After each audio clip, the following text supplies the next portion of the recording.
Hello everyone. आजचा आपला topic आहे बायोरेमिडिएशन पार्ट 2. पार्ट 1 जो होता तो खास करून आपण प्रिलिम्सच्या पॉइंट ऑफ व्ह्यू मधून केलेला आहे. लक्षात घ्या, त्याच्यामध्ये फॅक्ट्स भरपूर आहेत. आणि पार्ट 2 जो आहे तो मेशच्या अँगलनं घेतोय आपण. भारतामध्ये बायोरेमिडिएशनची सद्यस्थिती काय आहे, जगामध्ये बायोरेमिडिएशन विषयी काय चाललेलं आहे, बाकीचे देश काय करतायत, आणि भारताला बायोरेमिडिएशनची गरज का आहे. परंतु त्याचबरोबर बायोरेमिडिएशन ॲडॉप्ट करताना, बायोरेमिडिएशन मोठ्या प्रमाणामध्ये वापरायला चालू करताना देशापुढं, ऑल ओव्हर त्याच्या एन्व्हायरमेंट पुढं काय समस्या उभ्या राहू शकतात आणि त्याच्यातून मार्ग काढण्यासाठी काय करायला पाहिजे, असा हा आजचा ऑल ओव्हर आपला टॉपिक आहे. आपण असं म्हणूयात थोडक्यात की हा मेन्सचा सरळ सरळ असा क्वेश्चन आहे. द हिंदू का वाचायचा याचं उत्तर या न्यूज मधून तुम्हाला मिळायला पाहिजे अशी अपेक्षा करूया. लक्षात घ्या की एवढं ready to write answer generally दुसऱ्या कुठल्या न्यूज मध्ये कव्हर होताना तुम्हाला दिसणार नाही. आणि एखाद्या समस्येचा खास करून आपल्याला उपयोगी पडू शकेल अशा प्रकारचं जे कव्हरेज आहे ते तुम्हाला त्याची झलक ह्या न्यूज मध्ये बघायला मिळेल. आपण चालू करूया. असाच क्वेश्चन आपण एक्सपेक्ट करायला हरकत नाही. लक्षात घ्या, इथं डिसेंबरची न्यूज आहे. ही डिसेंबर 2025 ला कव्हर केलेली न्यूज आहे आणि त्यामुळे ती आपल्या अँगलनं महत्वाची तर आहेच आहे. आणि क्वेश्चन असाच आहे, why does India need bioremediation. आणि त्याच्या टायटल मध्येच, त्याची जी इंट्रोडक्टरी टायटल आहे त्याच्यामध्येच एवढे प्रश्न उपस्थित केलेले आहेत. लक्षात घ्या, म्हणजे हे प्रश्न वाचल्यानंतर तुमच्या लक्षात येईल की आपलं डिस्कशन कुठल्या मार्गाने जाणार आहे. बघा काय काय बघणार आहोत आपण याच्यात.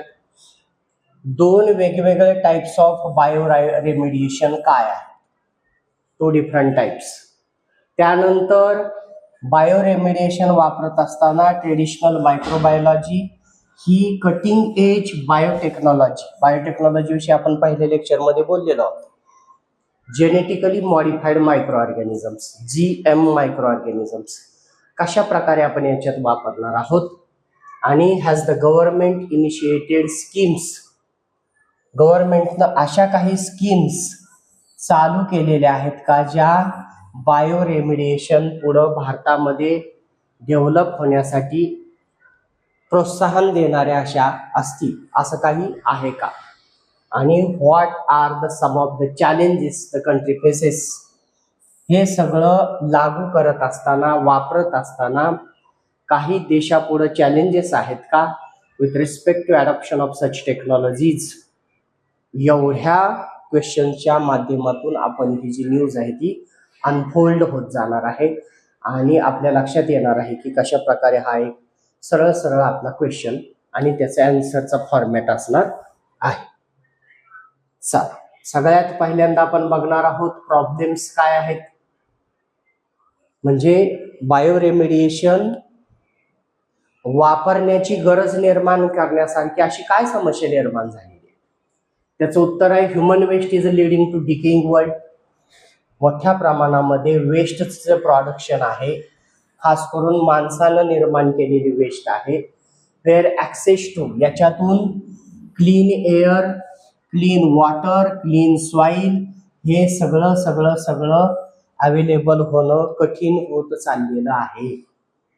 म्हणजेच थोडक्यात काय तर सगळे आपले नॅचरल रिसोर्सेस ज्याच्या आधारावर आपलं अस्तित्व अवलंबून आहे हे सगळं दूषित व्हायला लागलेलं आहे.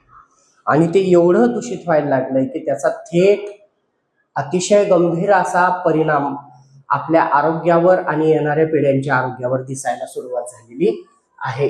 तर त्याला क्लीन करणं महत्वाची गोष्ट आहे. आणि त्याच्यामुळं, आणि दुसरं इथं काय पहा, क्लीन एअर, वॉटर, सॉइल हे सगळं अवेलेबल होणं आणि गव्हर्नमेंटनं करून देणं आर्टिकल 21 राईट टू लाईफ या अंतर्गत कव्हर केलेली गोष्ट आहे. लक्षात घ्या. आणि त्याच्यामुळं हा एखाद्या व्यक्तीच्या जीविताच्या स्वातंत्र्याशी संबंधित प्रश्न बनतो. आणि त्यामुळं हा अतिशय महत्त्वाचा मुद्दा बनतो की गव्हर्नमेंट जे आहे ते आपल्या नागरिकांना अशा प्रकारचे अतिशय स्वच्छ वापरण्यायोग्य अशा प्रकारचे रिसोर्सेस अवेलेबल करून देतं की नाही. मग याच्यावर उपाय काय आहे? एक तर आहे जास्त वेस्ट प्रोड्यूस करणं कमी करा, स्टॉप. आणि दुसरी गोष्ट, ऑलरेडी जे घाण झालेलं आहे, खराब झालेलं आहे, दूषित झालेलं आहे, त्याला स्वच्छ करा. आणि या दोन्ही गोष्टी करण्यासाठीच म्हणून आपल्याला बायोरेमिडिएशन कामाला येणारी गोष्ट आहे. व्हॉट इज बायोरेमिडिएशन हा आपला पुढचा मुद्दा आहे. याच्याविषयी आपण ऑलरेडी पहिल्या लेक्चरमध्ये बोललेलो आहोत. लिटरली याचा अर्थ आहे रिस्टोरिंग लाईफ थ्रू बायोलॉजी. म्हणजेच काय? रिस्टोरिंग लाईफ थ्रू बायोलॉजीचा अर्थच काय बघितलाय आपण? जीवन, लाईफ अस्तित्वात असण्यासाठी महत्वाचे असणारे आत्ताच बोललेलो क्लीन एअर, वॉटर, सॉइल हे घटक परत स्वच्छ करून पृथ्वीवरचं जीवन जे आहे ते सदोदित कसं अस्तित्वात राहील हे अश्युअर करणं म्हणजेच बायोरेमिडिएशन आहे. हे जे सगळं दूषित झालंय त्याला क्लीन करण्यासाठी लिव्हिंग ऑर्गॅनिझम्स, कुठले कुठले लिव्हिंग ऑर्गॅनिझम्स आपण काल बोललेलो आहोत. त्याच्यामध्ये आपण बघितलं की प्लांट्स पण यूज करतो आपण, मायक्रोब्स यूज करतो. मायक्रोब्स मध्ये आपण व्हायरसेस आणि बॅक्टेरिया बघितले, फंगस बघितलं आणि काही अल्गी. कालच्या पहिल्या लेक्चरमध्ये नसलेलं एक फॅक्टर या लेक्चरमध्ये येईल. काही अल्गी, शेवाळ, काही शेवाळांच्या मदतीनं आपण ही गोष्ट करू शकतो. तो harness micro organism such as बघा काय काय, बॅक्टेरिया आहे, फंगस आहे, अल्गी आहे आणि प्लांट्स आहेत. यांच्या मदतीनं टू सिक्वेस्टर सेपरेट करणे बघितलं. सिक्वेस्टर हा जो वर्ड आहे तो आपण आपला जो कोरल रीफचं लेक्चर आहे त्याच्यामध्ये येऊन गेलेला होता पहा. सेपरेट करणे ऑर टू ट्रान्सफॉर्म. काय सेपरेट करायचं? निसर्गातून टॉक्सिक सबस्टन्सेस जसे की काय विषारी पदार्थ आहेत, ऑइल आहे, पेस्टिसाइड आहे, प्लास्टिक आहे, हेवी मेटल्स आहेत. या सगळ्यांनी आपले नॅचरल रिसोर्सेस खराब केलेत. त्यांना या सगळ्यांच्या मदतीनं निसर्गातून उपसून बाहेर काढायचंय, ऍब्झॉर्ब. आणि काल आपण बायोरेमिडिएशन मध्ये बघितलेलं होतं की करायचंय काय नक्की, क्लीन करायचंय म्हणजे काय? एक तर त्यांना निसर्गातून ऍब्झॉर्ब करून बाहेर काढायचे किंवा त्यांना नष्ट करून टाकायचे. तर हे सगळं करण्यासाठी हे आपली मदत करणार आहेत.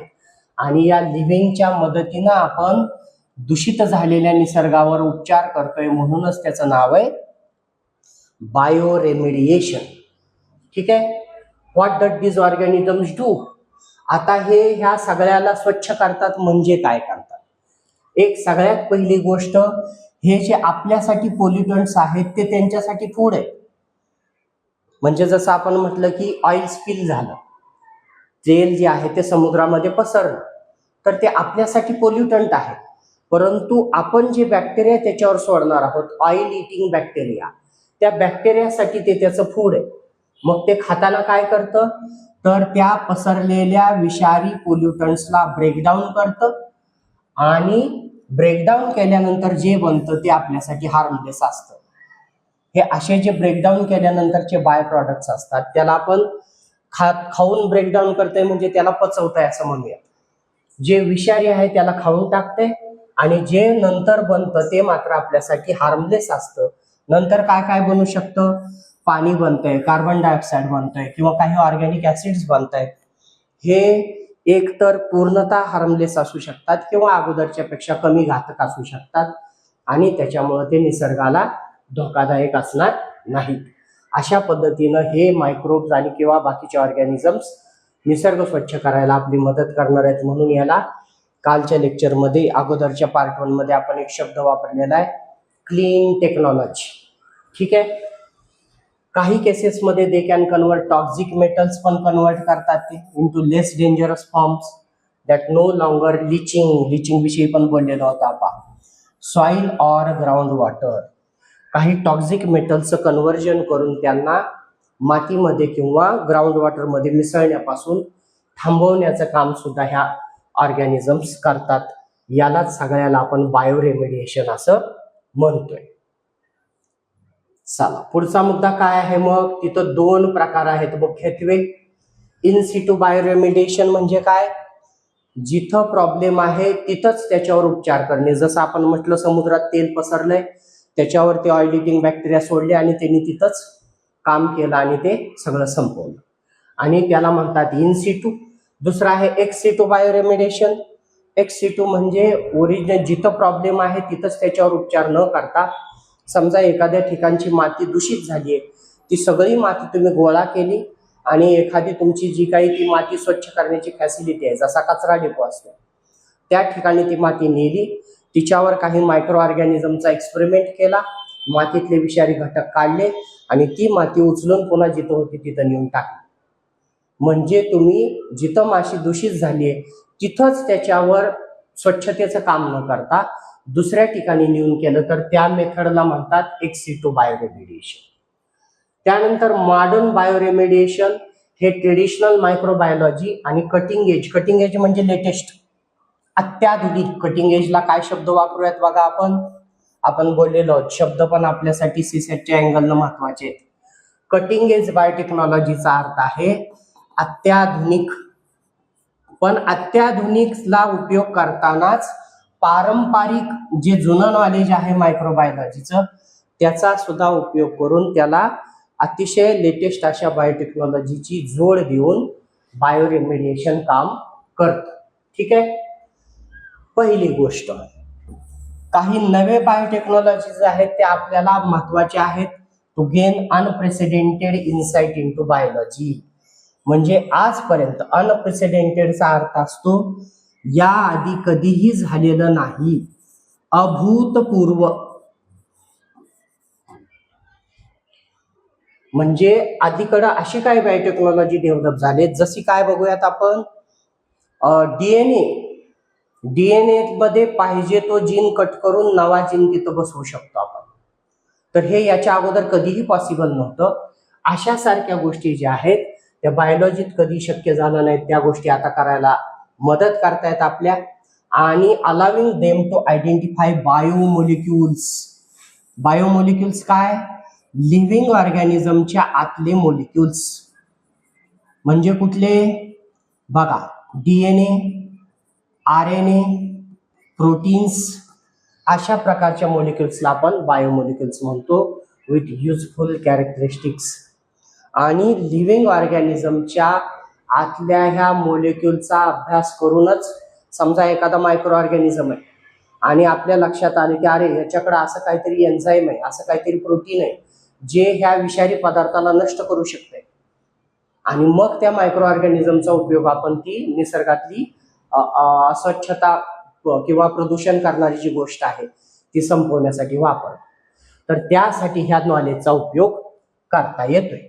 दुसरी गोष्ट काय पॉसिबल झाली अलीकडच्या काळात बघा, these technologies allow humans to replicate म्हणजे डुप्लिकेट, कॉपी करणे दीज बायोमोलिक्युल्स. म्हणजे आपल्या असं लक्षात आलं की ह्या मायक्रो ऑर्गॅनिझमकडे आपल्या कामाचा डीएनए आहे, या मायक्रो ऑर्गॅनिझमकडे आपल्या कामाचा एन्झाईम आहे, तर त्याचा तो एन्झाईम घेऊन त्याच्या अनेक कॉपीज बनवून आपल्याला पाहिजे तेवढ्या मोठ्या प्रमाणामध्ये त्याचं प्रोडक्शन करू शकतो. ही गोष्ट आपल्याला अलीकडच्या काळात पॉसिबल झालेली आहे. Under desired conditions of use such as sewage plants. बघा, जे वेस्टवर ट्रीटमेंट करणारे प्लांट्स आहेत, घाण अस्वच्छ आहे तिला रिसायकल वगैरे करण्याचं काम करणारे प्लांट्स आहेत, प्रोजेक्ट्स आहेत, ॲग्रिकल्चरल लँड्स आहेत, अशा वेगवेगळ्या ठिकाणी या मायक्रो ऑर्गॅनिझमच्या आतल्या बायोमोलिक्युलचा उपयोग करून आपण निसर्ग स्वच्छ करायचं काम करू शकतो. इथे एक्झाम्पल दिलेलं आहे पहा, genetically modified microbes are designed to degrade tough chemicals. जे आधी पॉसिबल होत नव्हतं, प्लास्टिक कुजतच नव्हतं, पण जेनेटिकली मॉडिफाईड बॅक्टेरियाच्या मदतीने आपण ते करू शकतो. इकडं तिकडं पसरलेली तेलकट घाण नष्ट करू शकतो. आणि हे जे that natural species struggle with, निसर्गात काही मायक्रो ऑर्गॅनिझमला ही सगळी घाण पचवणं, ब्रेकडाऊन करणं, नष्ट करणं पॉसिबल होत नव्हतं. म्हणून एवढ्या दिवस आपण म्हणत होतो की प्लास्टिक कुजत नाही, परंतु प्लास्टिक इटिंग मायक्रोब्स पण आपण जेनेटिकली मॉडिफाईड मायक्रोब्स बनवलेत आणि ते हे प्लास्टिक खाऊन टाकतात. आतापर्यंत तरी काही स्पेसिफिक प्रकारचंच प्लास्टिक कुजवणारे बॅक्टेरिया आहेत, सगळ्याच प्रकारचे प्लास्टिक कुजत नाहीत अजूनही, परंतु येणाऱ्या भविष्यामध्ये अशा प्रकारच्या जेनेटिकली मॉडिफाईड मायक्रोबच्या मदतीने आपण सगळ्या प्रकारचं प्लास्टिक नष्ट करू शकू. आता प्लास्टिक विषयी बोलतोय तर आपण बोललं पाहिजे मायक्रो प्लास्टिक विषयी सुद्धा. मायक्रो प्लास्टिक साधारणतः 5 mm पेक्षा छोट्या प्लास्टिकच्या तुकड्यांना मायक्रो प्लास्टिक म्हणतात. आणि हे मायक्रो प्लास्टिक फूड चेन मधून एवढं पसरलंय की अगदी आपल्या खाण्याच्या मिठामध्ये समुद्रामधून मायक्रो प्लास्टिकचे कण जे आहेत ते आपल्या रक्तात सुद्धा सापडलेले आहेत.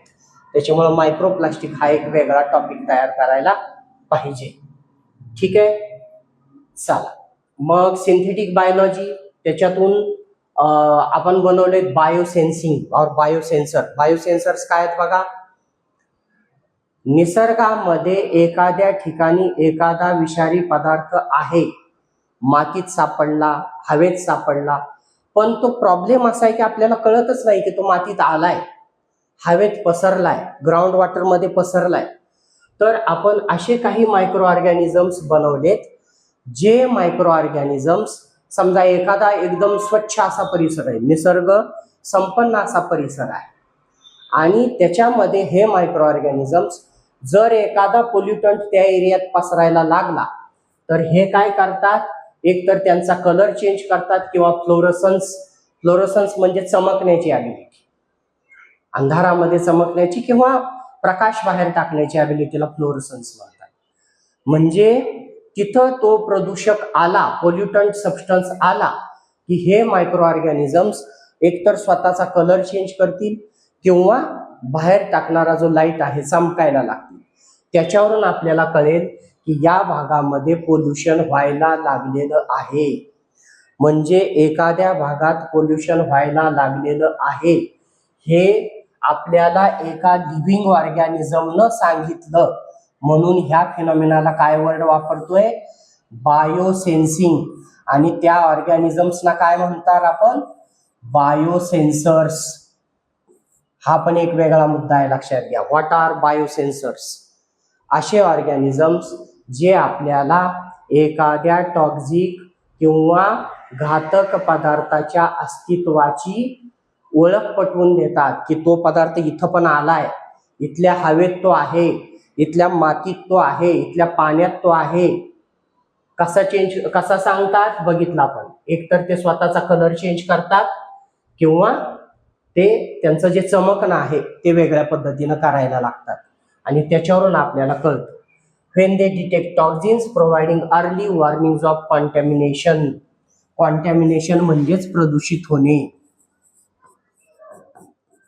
द्वार दूषित होणे याची जाणीव आपल्याला पहिल्यांदा करून देतात आणि आपण लवकर जागे होऊ शकतो. तो विषारी घटक तिथल्या हवा, पाणी, मातीत जास्त प्रमाणात पसरायच्या अगोदरच यांनी आपल्याला वॉर्निंग दिली, बघा आला, इथं प्रदूषण व्हायला लागलंय, तर त्याला लवकर कंट्रोल करू शकतो. हे महत्व आहे बायोसेन्सर्सचं. चला पुढे जाऊयात. मग आता पुढचा प्रश्न आहे, why does India need bio remediation? असाच्या असा क्वेश्चन. अगोदरचा तर आहेच, तुकडे पाडलेले क्वेश्चन्स, आणि हा अख्खाच्या अख्खा टॉपिक एक मोठा क्वेश्चन, हा एक छोटा क्वेश्चन. भारताला बायो रेमेडिएशनची गरज काय? बघा, इंडियाज रॅपिड इंडस्ट्रियलायझेशन होत आहे, हेवी एन्व्हायरमेंटल कॉस्ट त्यामुळे मोजावी लागते, मोठ्या प्रमाणात प्रदूषण होत आहे. हे सगळं इंडस्ट्रियल डेव्हलप होत असताना ऑइल लिकेज असेल, मोठ्या प्रमाणामध्ये पेस्टिसाइड कीटकनाशकांचा उपयोग, जसं आपण ग्रीन रिव्होल्युशन केली पंजाबमध्ये, आणि आज बघतोय आपण की पंजाबची एन्व्हायरमेंट, पंजाबनं ह्या ग्रीन रिव्होल्युशन मधलं जी मोठ्या प्रमाणामध्ये देशाचं पोट भरायचं काम केलं, परंतु मोठ्या प्रमाणात अनकंट्रोल्ड अशा प्रकारच्या पेस्टिसाइडच्या वापरामुळं तिथल्या माती पाण्याची अतिशय भयानक परिस्थिती झालेली आपल्याला बघायला मिळते. तर असे जे रेसिड्यूज, पेस्टिसाइड रेसिड्यूज म्हणजे काय, फवारल्यानंतर हे कीटकनाशक हवेत, मातीत, पाण्यात अडकून बसतात, त्याला म्हणतोय आपण पेस्टिसाइड रेसिड्यूज. आणि त्याच्यामुळं माती, हवा, पाणी खराब व्हायला लागतंय. अँड हेवी मेटल महत्वाचे आहेत पहा. हेवी मेटल हे जास्त घातक असतात, यांचा निचरा लवकर होत नाही आणि ते सगळ्यांच्याच आरोग्यासाठी डेंजरस आहे. Threaten both ecosystem and public health. बोललोच आपण सगळ्यांसाठी, निसर्गासाठी पण घातक आहे आणि लोकांच्या आरोग्यासाठी पण घातक आहे. आणि या सगळ्या समस्यांवर उपाय म्हणून आपण कुणाकडे बघतोय? बायोरेमिडिएशन. ठीक आहे.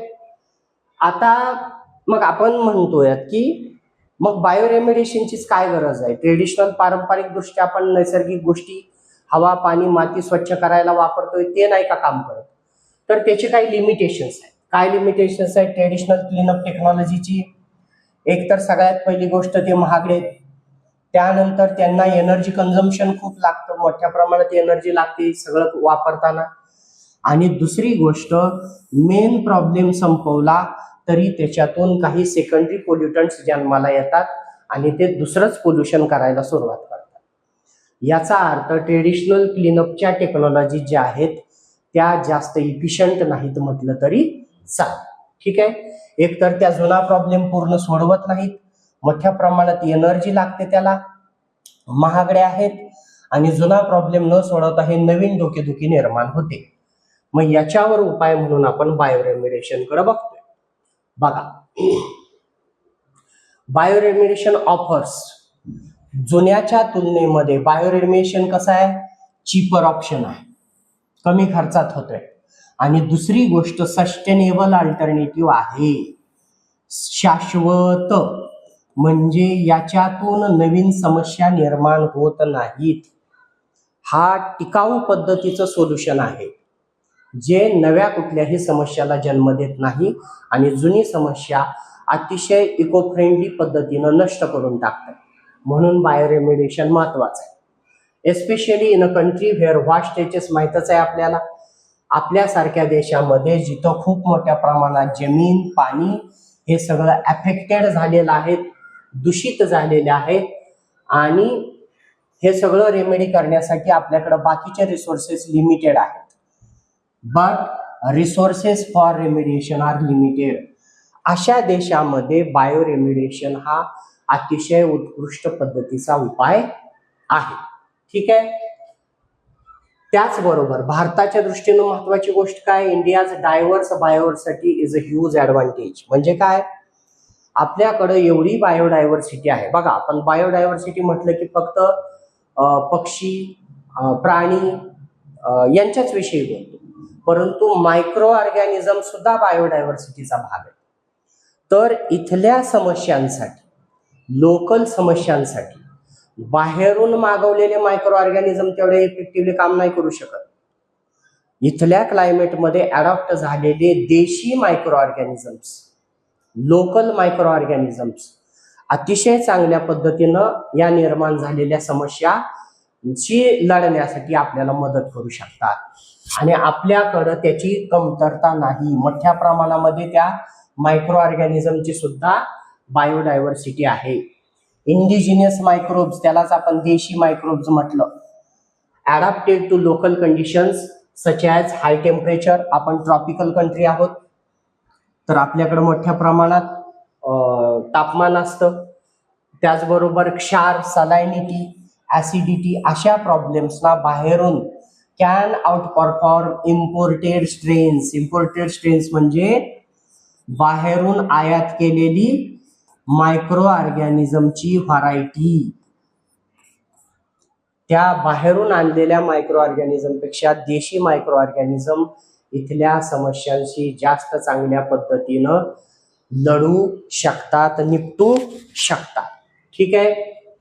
चाल, तर हे झालं जुन्याच्या तुलनेमध्ये बायोरेमिडिएशन कसं जास्त चांगलं आहे.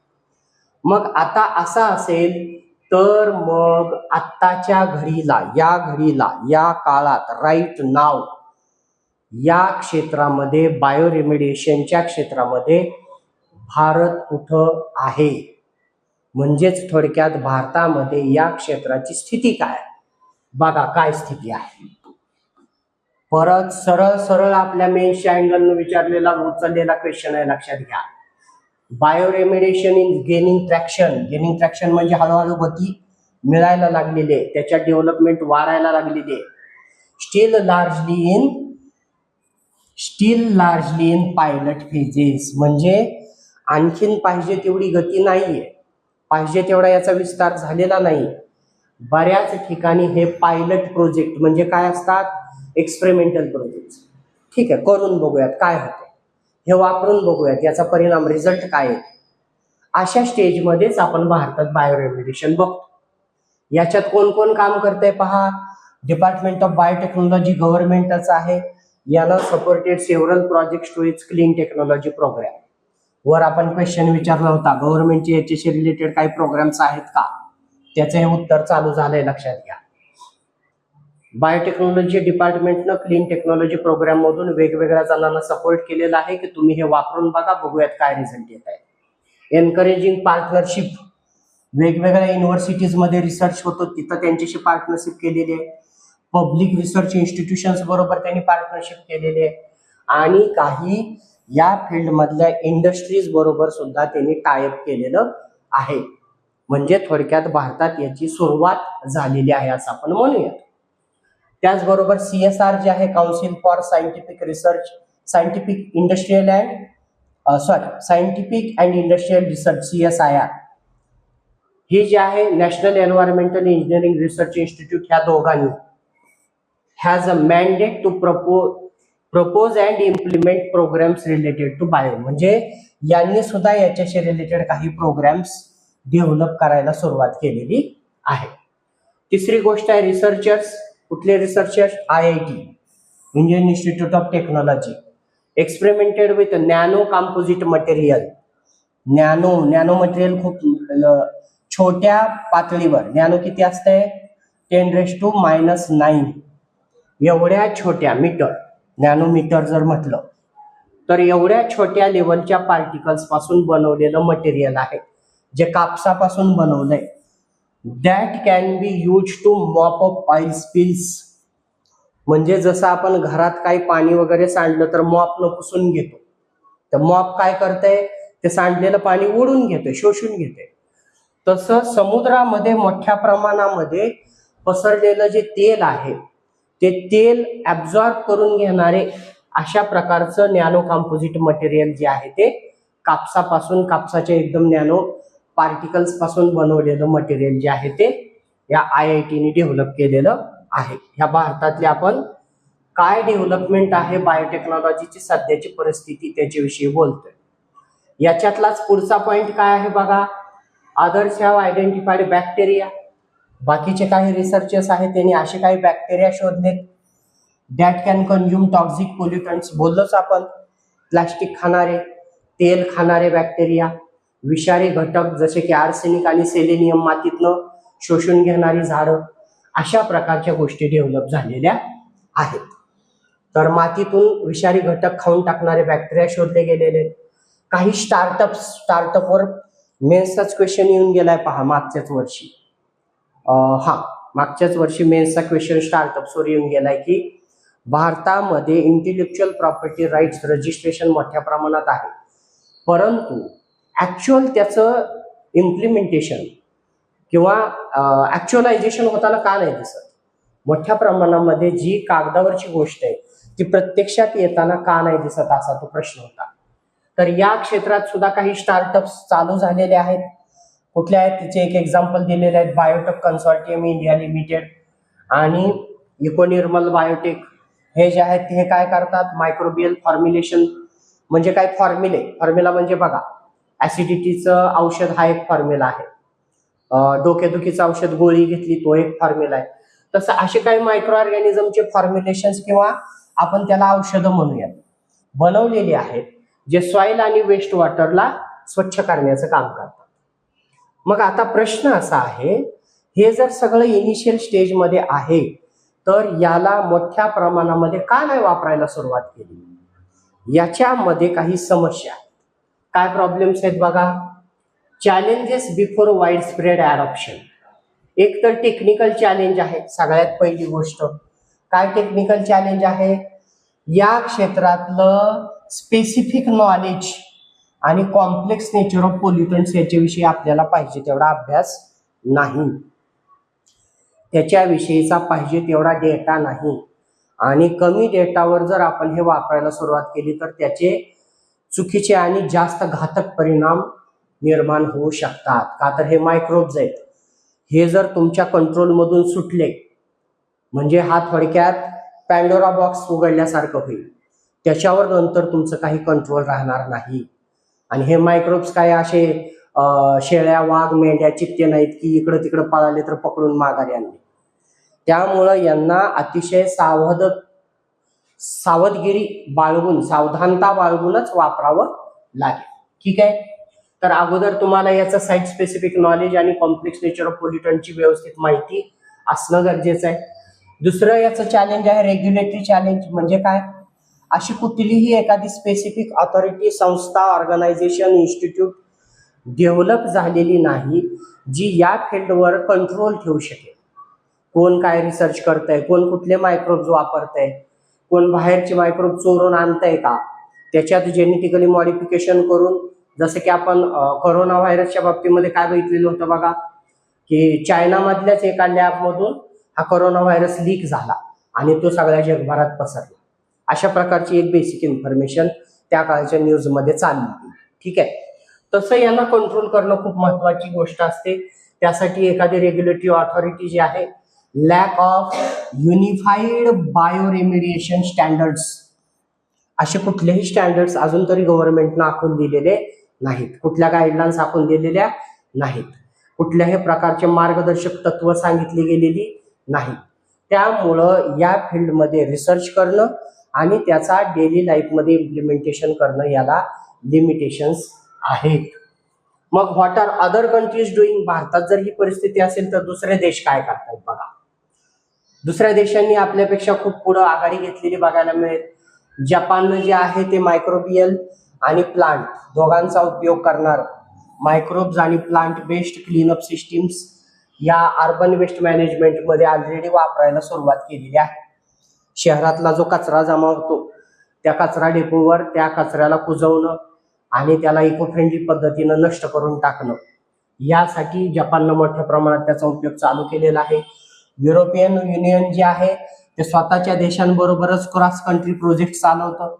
Cross country project in the sense वेगवेगळ्या देशांमध्ये एकमेकांशी कोऑर्डिनेट करून ते प्रोजेक्ट चालवतं आणि त्याच्यातून मोठ्या प्रमाणामध्ये बायोरेमिडिएशनचा उपयोग, जसं की ऑइल स्पिल असेल आणि मायनिंग साइट्स, काल अगोदरच्या लेक्चरमध्ये बघितलंय की खाणींमधून सुद्धा अतिशय घातक पदार्थ पसरतात आणि एकदा तिथं खाण उकरली गेली की तो जो कॉन्ट्रॅक्टर असतो त्याला परत नॉर्मल करत नाही. त्या जागेची लेवल करणं, तिथं झाडं लावणं अशी कामं करत नाही, तर त्याच्यातून घातक पदार्थ बाहेर पडतच राहतात. अशा मायनिंग साइट्सना पुन्हा पूर्ववत करणे, अशा कामांसाठी युरोपियन युनियननं बायोरेमिडिएशनचा उपयोग चालू ठेवलेला दिसतो. चायनानं काय केलेलं आहे बघा, बायोरेमिडिएशन प्रायोरिटी बनवलेली आहे. चायनाकडून शिकण्यासारख्या बऱ्याच गोष्टी आहेत आपल्याला. Bioremediation priority under its soil pollution control framework using genetically improved bacteria, industrial Westland जे आहेत त्यांना परत नॅचरल परत करण्यासाठी म्हणून चायना याचा उपयोग करते. मग आता हे सगळं भारताचं आणि बाहेरचं बघितलं आपण, तर मग या फील्डमध्ये काही ऑपॉर्च्युनिटीज पण आहेत, परंतु काही रिस्क पण आहेत. रिस्क काय आहेत आपण बघितलं. याला जर तुमच्या कंट्रोलमधून सुटू दिलं तर मग मात्र ते ब्रह्मराक्षस बांधल्यासारखा काम. ठीक आहे, ते तुमच्या हातात राहणार नाही. बघा ऑपॉर्च्युनिटीज काय आहेत.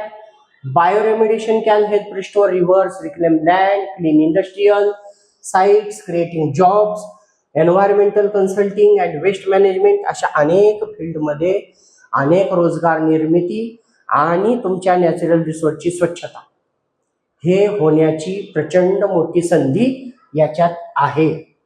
त्याचबरोबर it can also integrate with the government स्वच्छ भारत मिशन. ऑलरेडी जे स्वच्छता, नदी स्वच्छतेसाठी, जंगलं वगैरे वाढवण्यासाठी, हवेच्या आपण ऍक्ट बघतो सगळे, एअर पोल्युशन कंट्रोल ऍक्ट वगैरे, अशा सगळ्या गोष्टींच्या ऑलरेडी अस्तित्वात असलेल्या अनेक प्रोग्राम्सला जोडून तुम्ही बायोरेमिडिएशनचा एक्सपेरिमेंट करू शकता. परंतु काय रिस्क रिमेन. काय रिस्क आहे बघा.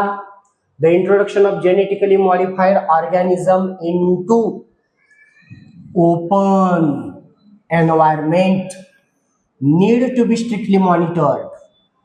टू प्रिव्हेंट अनइंटेंडेड, म्हणजे तुमचा हेतूच नव्हता की तुम्ही मायक्रो ऑर्गॅनिझम वापरायला गेला एका हेतून आणि त्याची आउटपुट आलं दुसरंच, जे तुम्हाला टोटली अनएक्सपेक्टेड होतं. असं होण्याची धोका जो आहे इकॉलॉजिकल इफेक्ट, म्हणजे तुम्ही करायला गेलं काहीतरी चांगलं आणि घडलं डिझास्टर्स दुसरंच काहीतरी, असं होऊ शकतं. त्यामुळे याला जपून वापरणं खूप महत्वाची, म्हणजे थोडक्यात हे दुधारी तलवार आहे, याला व्यवस्थित हाताळावं लागेल.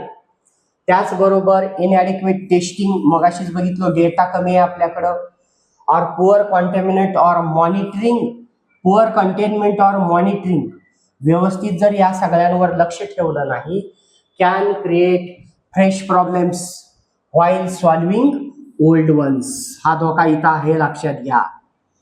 तुम्ही जुने प्रॉब्लेम सोडवायला गेला आणि त्याच्यापेक्षा अतिशय डेंजरस नवे प्रॉब्लेम्स उभा राहिले, ज्याचं उत्तर तुमच्याकडं लगेच असणार नाही. अनइंटेंडेड, तुमची इच्छा सुद्धा नव्हती की असं काही व्हावं, अशा अनएक्सपेक्टेड गोष्टी तिथं घडू शकतात. ही रिस्क आहे. दुसरी गोष्ट आहे पब्लिक एंगेजमेंट, लोकांना सामावून घेणं. हे सगळं राबवताना to allow smooth adaptation of new technologies and their further monitoring, हे करणं गरजेचं आहे. आणि नव्या बायोसेफ्टी गाईडलाईन्स, मगाशीच बघितलं गव्हर्नमेंट पातळीवर याच्यावर काहीच नाही, कुठल्या गाईडलाईन्स नाहीये, कुठले रूल्स नाहीयेत, कुठली एखादी इन्स्टिट्यूशनल ऑथॉरिटी नाहीये जी या सगळ्यावर लक्ष ठेवेल. तर सध्या ही परिस्थिती असल्यामुळं हे करणं गरजेचं आहे. दुसरी गोष्ट, एखाद्याने एखादा रिसर्च केला, तो कितपत सेफ आहे, कितपत लागू करणे योग्य आहे, याच्यासाठी काहीतरी सर्टिफिकेशन सिस्टीम असायला पाहिजे, ती उभा करायची गरज आहे. त्याचबरोबर या क्षेत्रात trained personnel to scale this technology responsibly, या टेक्नॉलॉजीचा उपयोग करायचा असेल तर याच्यातली अगोदर तज्ज्ञ माणसं घडवणं गरजेचं आहे आणि त्यांच्या मॉनिटरिंग खाली हे राबवणं गरजेचं आहे. मग मात्र हे प्रचंड पोटेन्शियलचं फील्ड आहे, जे आपल्या देशाच्या भवितव्याच्या दृष्टीनं, सेफ स्वच्छ पर्यावरणाच्या दृष्टीनं कामाला येणारी गोष्ट ठरू शकत. मग आता याचा अशी जर परिस्थिती असेल तर पुढं काय, तर वे फॉरवर्ड, पुढं काय बघा. एक, to realise the full potential, India needs to strengthen few areas. भारतामध्ये काही एरियांवर काम करायची गरज आहे. काय, there is a need to develop a national standards, बोललोच आपण, काहीतरी सर्टिफिकेशन करणारी ऑथॉरिटी, त्याचे रूल्स रेग्युलेशन्स, एखादा कायदा, अशा गोष्टी डेव्हलप करायची गरज आहे.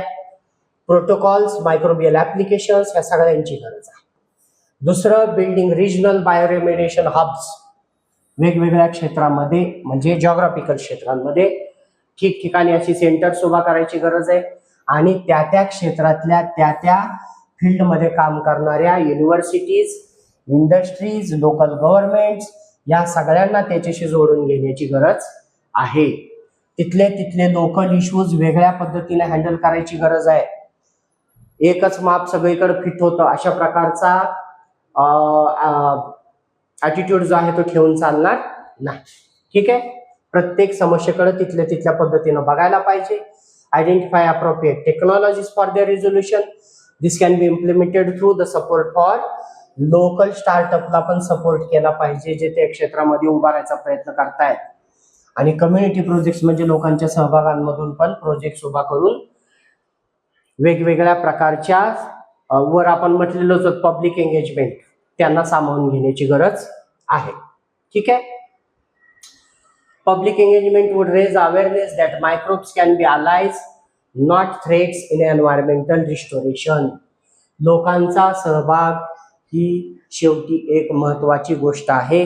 त्यांच्या सहभागाशिवाय कुठलीही नवीन गोष्ट, कारण ही गोष्ट लोकांशीच निगडीत आहे. लोकांनी निर्माण केलेला कचरा किंवा लोकांचं दूषित झालेलं एन्व्हायरमेंट, लोकांचा दूषित झालेला परिसर, पर्यावरण, त्यांना स्वच्छ करण्याचं महत्त्व लोकांना समजावून सांगणं आणि त्यानंतर याचं इम्प्लिमेंटेशन करणं हे सगळ्यात जास्त प्रॉपर वे असेल. आशा करूयात की हा एक एक्सटेन्सिव्ह अशा प्रकारे एखादा टॉपिक लिटरली आपल्या मेन्सच्या दृष्टीनं क्वेश्चन आन्सर फॉर्मॅटमध्ये द हिंदूनं कव्हर केला. सांगायचा मुद्दा तोच होता की आपलं UPSCचं आन्सर कसं असावं याचा सुद्धा हा एक स्टँडर्ड नमुना आहे. लक्षात, एक स्टँडर्ड सॅम्पल आहे. आणि त्याच्यामुळं अशा काही न्यूज ज्या येतात त्या आपण जास्त केअरफुली, जास्त एक्सटेन्सिव्हली बघणं आणि आपले प्रश्नोत्तराची भाषा त्यासारखी करणं हे जास्त महत्त्वाचं ठरेल. Okay, thank you.